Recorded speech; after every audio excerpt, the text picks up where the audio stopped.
Hi there, and this is the 15th episode of the VictorPrep Vocab podcast. This is Sam, and as always, we'll start off by going over the previous episode's words.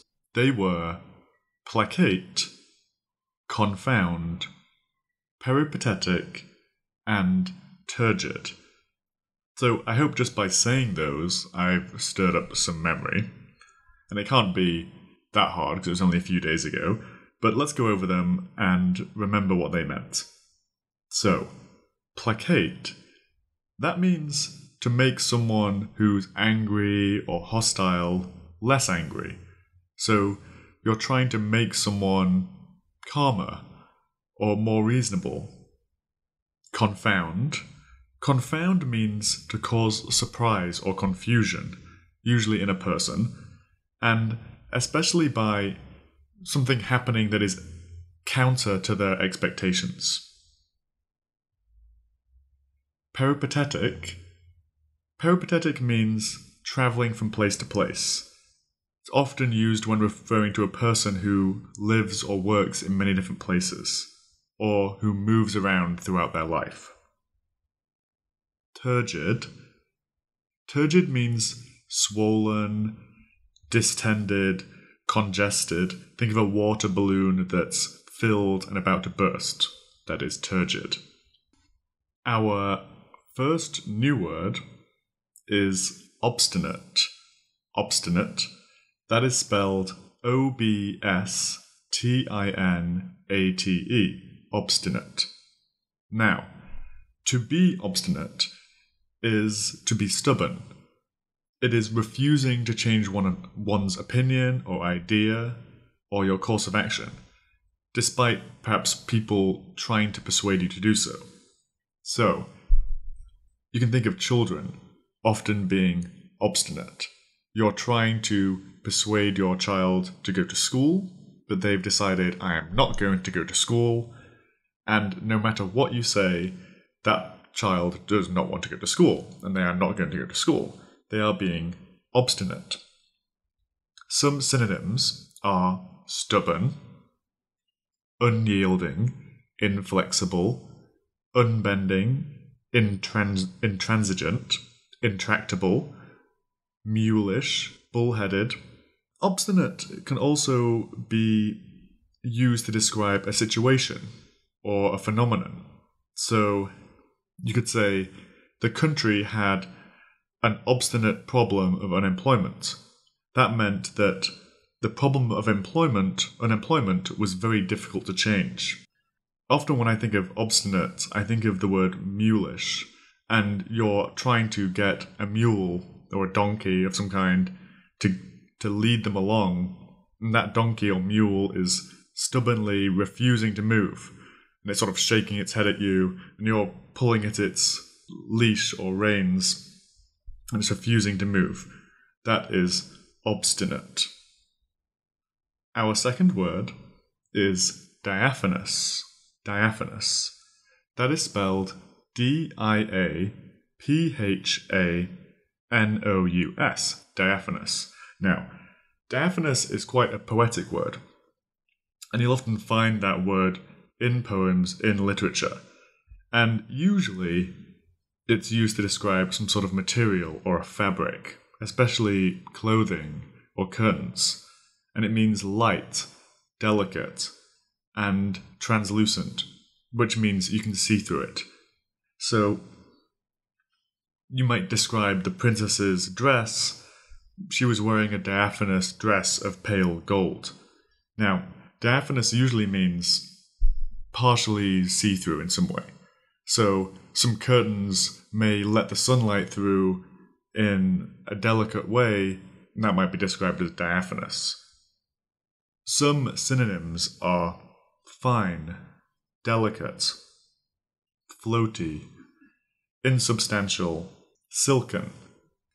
A way of remembering this might be to think of the second part of the word, the phanos part, and think of the word phantom. A phantom or a ghost, in our usual vision of it in movies, is something that's almost see-through. A ghost is partially see-through, you can see through it.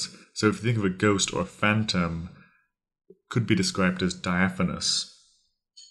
Our third word is puerile. Puerile. That's spelled Puerile. Puerile. Puerile means childishly silly or trivial. It can also mean immature or infantile. Even as adults, we know many people who make silly jokes. We often don't act our age. We make the kind of jokes we made when we were 12 or 13. Those are puerile jokes, juvenile jokes, babyish. So, I don't mean to insult anyone who might like Adam Sandler movies, but often one might describe some of the jokes in those movies as being puerile. Or, if you ever saw the film Dumb and Dumber, it is a funny film.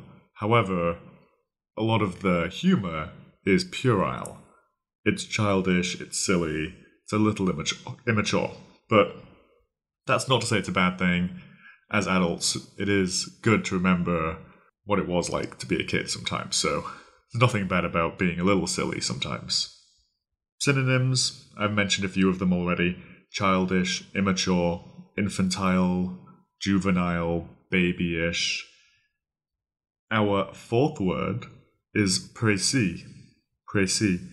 That is spelled Precis.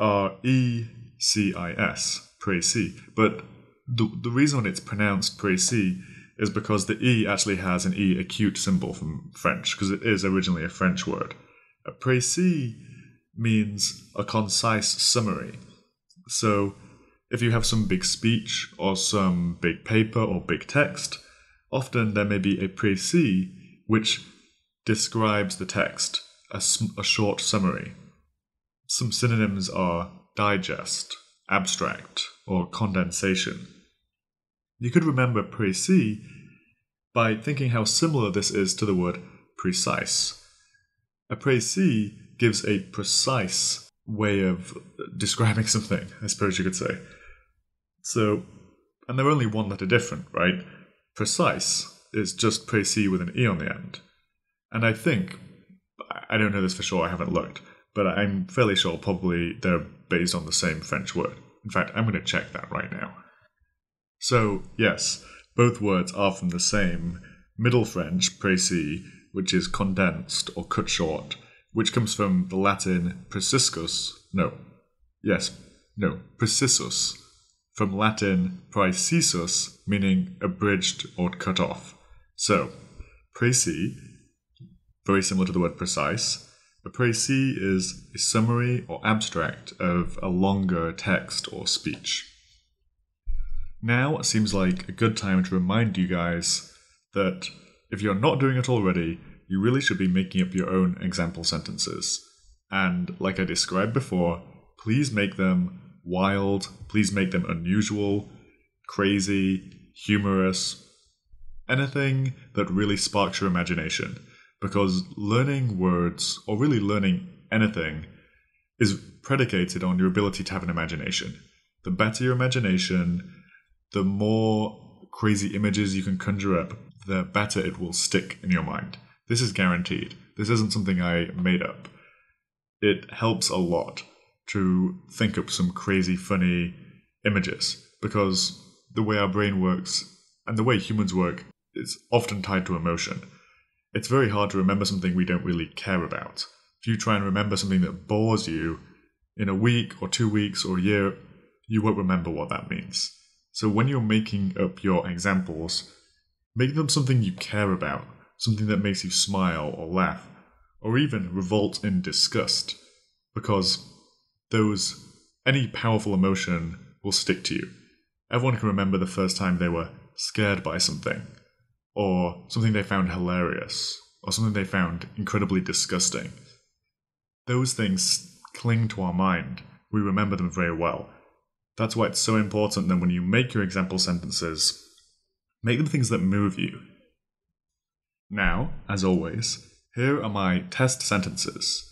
These 4 sentences will reference the words of today, but will not use them.